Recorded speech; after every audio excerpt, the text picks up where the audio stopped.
Hey guys, it's Dr. Childs here, and today I want to talk to you guys about 5 reasons why you can't lose weight. So if you're struggling with weight loss, if you feel like you've done a lot of different things, if you've tried different diets, if you've tried different exercise routines, then this is the video for you, because what I'm going to do is I'm going to talk about 5 reasons that might be causing weight loss resistance in your body. And just as we're going to get into these in just a second, but to start with, I want to say I'm assuming right now that most of you who are going to be listening to this have already done what they can to eat healthy and to exercise more.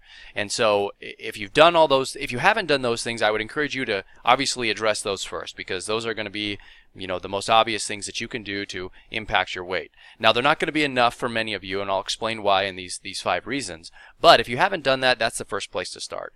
And really, there are, it's fairly straightforward. There are some nuances to the foods that you eat and the amount that you exercise, but just doing those things will get you a lot of the way where you need to be.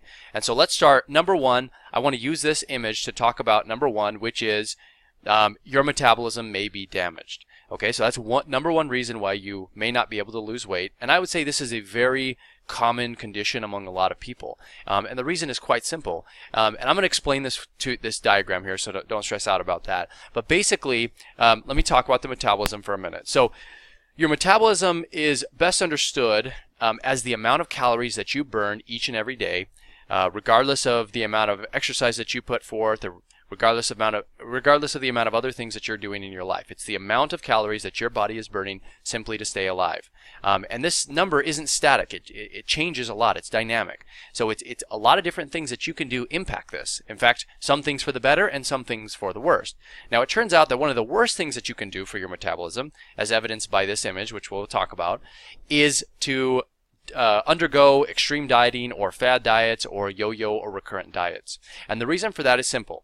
When you undergo these diets, your body responds by dropping its metabolism. And so what you're looking at right here is data from The Biggest Loser back in 2009, and they followed the contestants that underwent The Biggest Loser. If you're not familiar with that, I guess it's a reality TV weight loss show in the United States where people who have a lot of weight to lose, they undergo pretty rigorous caloric deprivation, and they undergo like a rigorous exercise, and they try to lose the most weight. Or I'm not actually sure how they win, but the point is they're trying to lose weight. And we're looking at the data from these people, and you'll see that here is the data showing them their metabolism. So starting at 0. Now, what's interesting is a lot of them started below that, so they indicating that they had some metabolic damage before. And then what's interesting is that most of them, you can see these lines going down, which indicates that whatever their metabolism was before, afterwards they were burning less calories. And so what happens, this is their metabolism over here, and this is their weight. So as their metabolism drops from all of the exercising and eating less that they did, the weight goes right back up to where it used to be before. And this is probably the main reason why so many people gain weight after they attempt to lose it, by reducing their calories. And the reason for that is simple. It has to do with this damaged metabolism. Now, weight loss, like dramatic, caloric deprivation, isn't the only thing that impacts your metabolism. Other things do. For instance, how much food you eat. Well, I kind of already said that, but what I'm saying in a better way, you can eat more food and actually increase your metabolism. All right, and so obviously you know that less food reduces the amount that you're burning, your metabolism, but eating more food might be able to combat this. And I know you're thinking, well, that will cause me to gain weight, and you might be right initially, but it might be necessary to fix that metabolism long term. So how much you exercise also impacts your metabolism, but it impacts it because it impacts your muscle mass. So the more muscle mass you have, the more energy it costs to maintain that muscle, and the more calories you'll burn at rest. And then, of course, I think what we're going to be touching on today, which is very important, your hormones also impact your metabolism. So, we'll just talk about that in just a second as we move on here. But anyway, number 1 reason I would say most people can't lose weight if they're eating correctly and they're exercising has to do with their metabolism, if they've undergone calorie restriction in their life. And I would also point out here that you might fit into this category if you've ever done, or if you've ever had an eating disorder in your life. So if you've ever been bulimic or anorexic or any eating disorder whatsoever, binging and purging, etc., you might have the same thing happening in your body. And I will tell you too that those who have undergone or who have had eating disorders, even if they've recovered now, tend to suffer a lot of the consequences of that eating disorder for many years in their life, and I would say even on the order of decades. So anyway, just for what it's worth there. So number 2, Another reason why you may not be able to lose weight has to do with your thyroid. All right, so there's a lot of like jokes about that. If someone's overweight, they might say, oh, well, they might blame their thyroid, and everyone kind of says, right, it's your thyroid. Actually, it might be their thyroid. The reason for that is simple. Your thyroid, let's put it this way, about your metabolism, which we just talked about being very important, 60% of that metabolism is regulated by your thyroid. So if there's any problem with your thyroid and you have a reduction in thyroid hormone, your metabolism is going to be damaged from the hormone itself. And that's regardless of anything else that you're putting into the system. So no matter how much you're eating or exercising or how much your muscle mass is, your thyroid will affect your metabolism. And now what's even more interesting than that is obesity, so just being a little bit overweight, slows down your thyroid. So as it slows down your thyroid, you might gain more weight, which might slow down your thyroid further, and so on. So there's a connection between your weight and your thyroid status. Now, the connection between these things is very slight, and you wouldn't be able to test for those things unless you ordered your free thyroid hormones, which, it may not be surprising to you, that's not how most doctors look at thyroid function. So if you believe you have a thyroid problem, you go into your doctor and you say, check my thyroid, because I heard this video that said it was probably off, and they say, no, sorry, your thyroid is normal. They can't come to that conclusion unless they are testing your free thyroid hormones. And that's what this information is showing right here. So as you'll see up here, this is the percent of weight change in people who are trying to lose weight. And those people who have a higher free T3, which is a free thyroid hormone that you can test for, they lose the most weight compared to other people who have lower free thyroid hormones. And it's pretty straightforward, but it might surprise you to know that doctors don't check for the free thyroid hormone concentration like they do for any other hormone. They look at the TSH. So you have to ask beyond that to order these free thyroid hormones, and that will tell you if your metabolism is truly damaged or if your thyroid is truly normal. So look for those things. You don't ignore the TSH, but order the TSH, but also order the free T3 and free T4 free thyroid hormones. And that will give you the most information about your thyroid. And just realize that the higher your free T3 is within that normal range, the more likely you are to lose weight. And this has been confirmed in many studies, and like I said, you can see the images here showing that that is the case. So number 3. So that was number 2. Number 3, actually this one is, let's go to this one for number 3. So number 3 has to do with your age. And you're probably going to get upset, so don't get upset. Let me explain it. I'm not talking about your age necessarily causing weight gain, but what I'm talking about would be the effects that your age has on your hormones.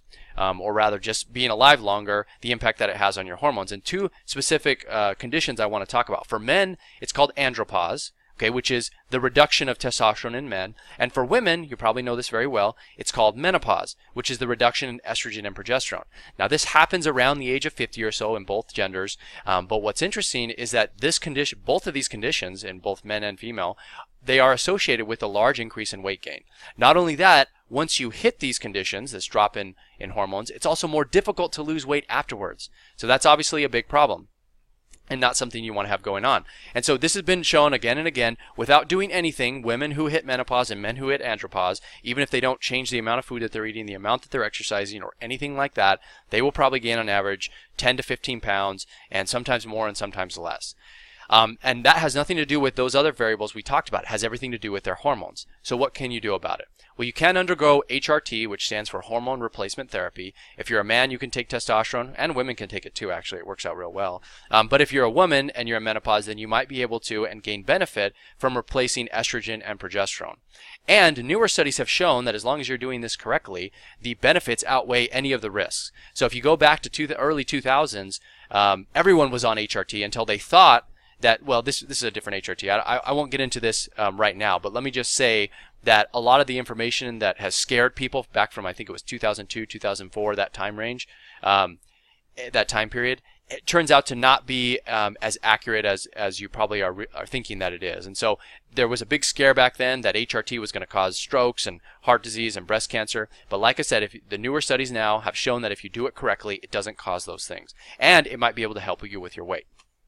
So that's number 3. Has to do with age, but more importantly has to do with your hormones. All right, here's another really important one, and that is number 4. You might have insulin resistance. Insulin resistance, let me explain it so it's easy to understand, but insulin is a hormone that your body creates and secretes in response to a lot of things, but we kind of think about it in response to the amount of sugar and carbohydrates that you consume.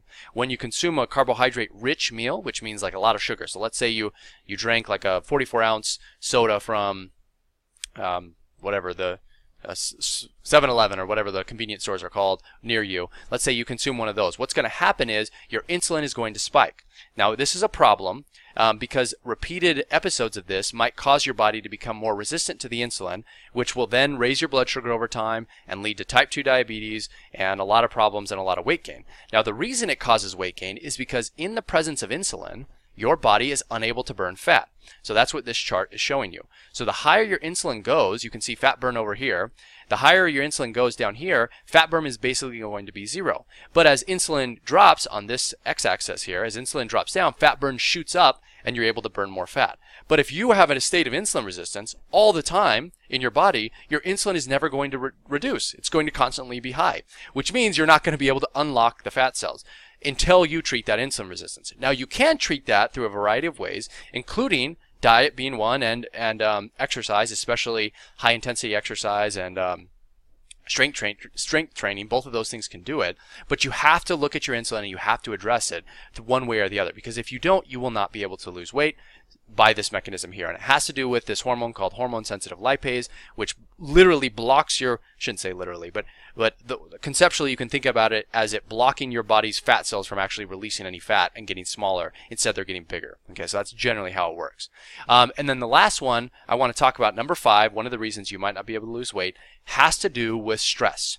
And this one is I think really important, but it's been shown in a lot of different studies that that stress negatively impacts cortisol, and through cortisol, which you can see here, it impacts a lot of different systems in the body: brain, bones, heart, immune system, kidneys, skin, the baby, or if you happen to be pregnant at the time. But I want to focus on here, which is the adipose tissue, which is your fat cells. Like, those are the things that you want to get smaller if you're having trouble losing weight, right?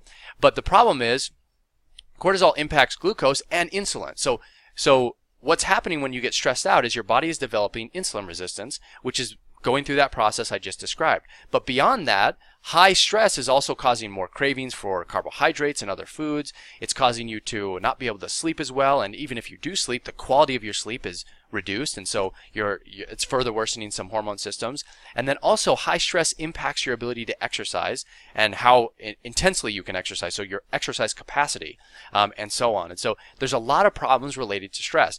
And another thing is, you may not even realize this. And so I would say one of the best things that you could do is do something to manage that stress if you have a lot of stress. And I personally have seen it in my life and in the patients that I've treated, that once they start to address stress and undergo tactics or take supplements or meditate or things like this, once they address those things, the weight starts to come off at a more rapid pace. Now, generally, I'm doing something to address all of the problems in a person. I'm not just looking at one thing, like I'm telling someone to meditate and hoping they lose weight. That's not how it works. But if you address all these other things that we talked about, and addressing stress on top of that, that's how you really get the ball rolling, and that's how you really start to lose weight and keep it off.